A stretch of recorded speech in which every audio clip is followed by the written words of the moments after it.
Saudari-saudara yang terkasih di dalam Tuhan Yesus, marilah kita berdoa sebelum membaca firman Tuhan Yesus dan merenungkannya. Dalam nama Bapa dan Putra dan Roh Kudus. Amin. Bapa kami yang ada di surga, dimuliakanlah namamu. Datanglah kerajaanmu dan jadilah kehendakmu di atas bumi seperti di dalam surga. Berilah kami rezeki pada hari ini, dan ampunilah kesalahan kami, seperti kami pun mengampuni yang bersalah kepada kami.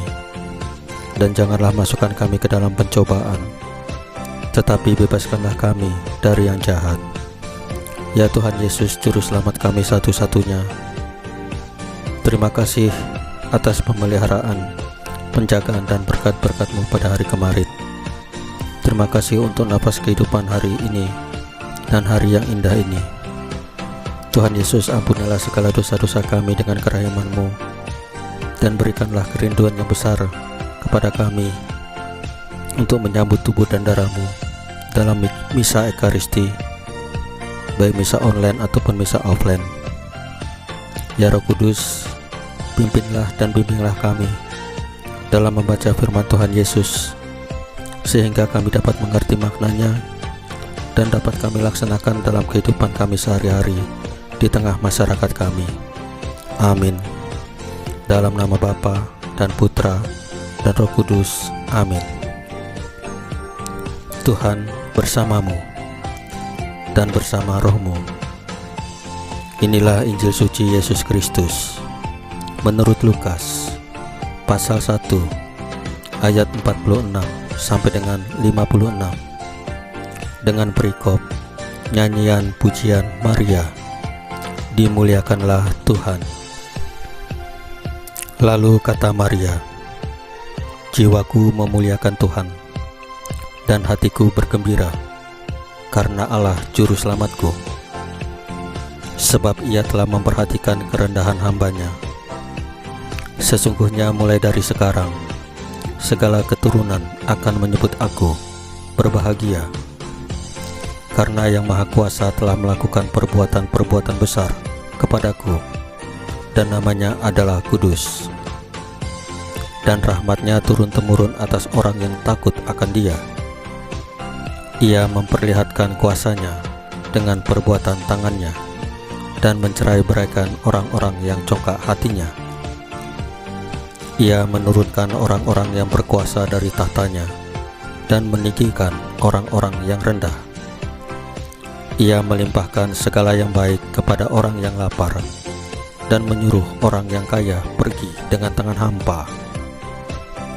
Ia menolong Israel, hamba-Nya, karena Ia mengingat rahmat-Nya, seperti yang dijanjikannya kepada nenek moyang kita, kepada Abraham dan keturunannya untuk selama-lamanya. Dan Maria tinggal kira-kira 3 bulan lamanya bersama dengan Elisabet, lalu pulang kembali ke rumahnya. Demikianlah sabda Tuhan. Terpujilah Kristus. Saudari-saudara yang terkasih di dalam Tuhan Yesus, karena kuasa Roh Kudus, Maria mengandung Sang Sabda. Maria dipilih menjadi ibu Tuhan. Karena perbuatan-perbuatan besar inilah Maria melambungkan kidung pujian kepada Allah.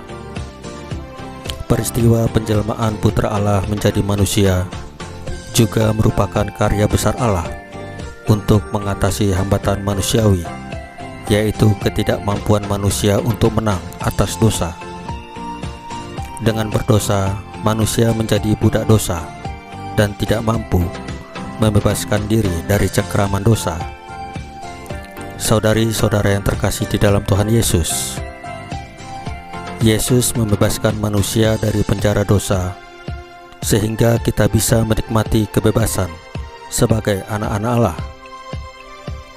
Pada persiapan jangka pendek menyambut perayaan kelahiran Yesus ini, marilah kita menyadari dan kemudian mensyukuri perbuatan-perbuatan besar yang sudah dilakukan Tuhan bagi kita, terutama dalam kelahiran Yesus. Semakin mendalam kesadaran itu, semakin besarlah pujian syukur kita. Janganlah kegembiraan kita hanya didasarkan pada pesta lahiriah dengan makan dan hadiah Natal. Akan tetapi kita merayakan kelahiran Kristus dengan bertobat dan berbagi sukacita dengan mereka yang mengalami kesedihan dan terpinggirkan. Saudari-saudara yang terkasih di dalam Tuhan Yesus, marilah kita berdoa sebelum menutup bacaan firman dan renungan hari ini. Dalam nama Bapa dan Putra dan Roh Kudus. Amin. Ya Allah, semoga kami menghayati dengan penuh syukur rahmat penebusan yang Kau nyatakan dalam kelahiran Putramu. Terimalah syukur kami ya Allah. Salam Maria, penuh rahmat, Tuhan sertamu. Terpujilah engkau di antara wanita, dan terpujilah buah tubuhmu Yesus. Santa Maria Bunda Allah, doakanlah kami yang berdosa ini, sekarang dan waktu kami mati. Amin. Dalam nama Bapa dan Putra dan Roh Kudus. Amin. Saudari-saudara yang terkasih di dalam Tuhan Yesus, bacaan firman dan renungan hari ini sudah selesai. Tuhan Yesus memberkati kita semua. Amin.